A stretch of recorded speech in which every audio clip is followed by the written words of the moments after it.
مولانا روم لکھتے ہیں کہ حضرت موسیٰ علیہ السلام کے دور میں ایک شخص تھا جو حضرت موسیٰ علیہ السلام کی نقلیں اتارتا تھا، ہو بہو انہی کی طرح چلتا تھا، انہی کی طرح لباس زیب تن کرتا، ہاتھ میں چھڑی پکڑتا اور بالکل ویسے ہی عمل کرتا جیسے حضرت موسیٰ علیہ السلام لوگوں کے ساتھ کرتے، معاذ اللہ نبی کی نقلیں اتارتا تھا۔ لیکن جب حضرت موسیٰ علیہ السلام کی قوم کا غلبہ ہوا تو لوگوں نے پکڑ کر اسے بستی سے نکال دیا کہ تو حضرت موسیٰ علیہ السلام کی نقلیں اتارتا ہے، اس بستی سے باہر نکل جا۔ لوگوں نے اسے نکال دیا۔ کچھ عرصہ گزر جانے کے بعد ایک روز حضرت موسیٰ کلیم اللہ کوہ طور پر رب کائنات سے ہم کلام ہوئے تو رب جلیل نے فرمایا کہ موسیٰ فلاں جگہ ایک درخت کے نیچے میرا ایک دوست انتقال کر گیا ہے، وہاں جاؤ، اسے کفن دفن دو، جنازہ پڑھاؤ اور اسے دفن کر دو۔ حضرت موسیٰ علیہ السلام اپنے حواریوں کے ساتھ اس جگہ پر پہنچے تو لوگ کہنے لگے کہ اے موسیٰ، یہ تو وہ شخص ہے جو آپ کی نقلیں اتارتا تھا۔ لیکن چونکہ اللہ کا حکم تھا، حضرت موسیٰ علیہ السلام نے حکم کی تعمیل کرتے ہوئے اس کی تدفین کی۔ دوبارہ جب اللہ کی بارگاہ میں حاضر ہوئے، کوہ طور پر اللہ سے ہم کلام ہوئے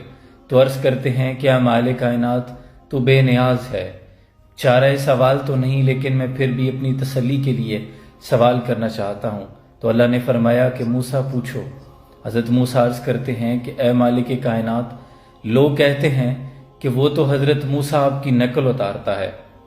لیکن اے اللہ تو فرماتا ہے کہ وہ میرا دوست ہے، یہ کیا ماجرا ہے؟ تو اللہ نے فرمایا کہ موسیٰ،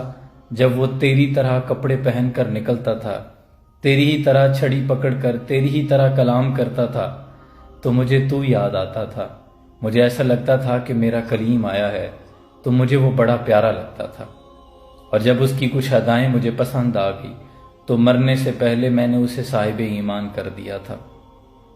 اللہ اکبر! ایک لمحے کے لیے سوچیں کہ حضرت موسیٰ علیہ السلام کے ظاہری حلیے کی نقل اتارنے والا اگر اللہ کو اس قدر پیارا ہو سکتا ہے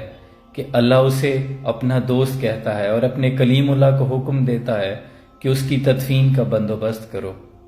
تو جو تاجدار کائنات ہیں، پیغمبر مصطفیٰ صلی اللہ علیہ وآلہ وسلم ہیں، اگر ہم ان کے عمل کی نقل اتار لیں، جو وہ کہتے ہیں ان احکامات کی پابندی شروع کر دیں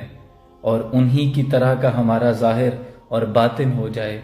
تو ہم پھر اپنے رب کو کس قدر پیارے ہو جائیں گے۔ نور آنکھوں میں تو چہروں پہ اجالے ہوں گے، مصطفیٰ والوں کے تو پھر انداز نرالے ہوں گے۔ وہ تو حضرت موسیٰ علیہ السلام کی نقل پہ انعام ملا،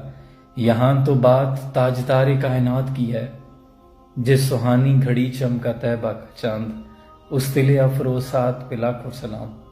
کوشش کریں کہ خود کو سانچہ رسول صلی اللہ علیہ وسلم میں ڈھال لیں، سلام پہنچے۔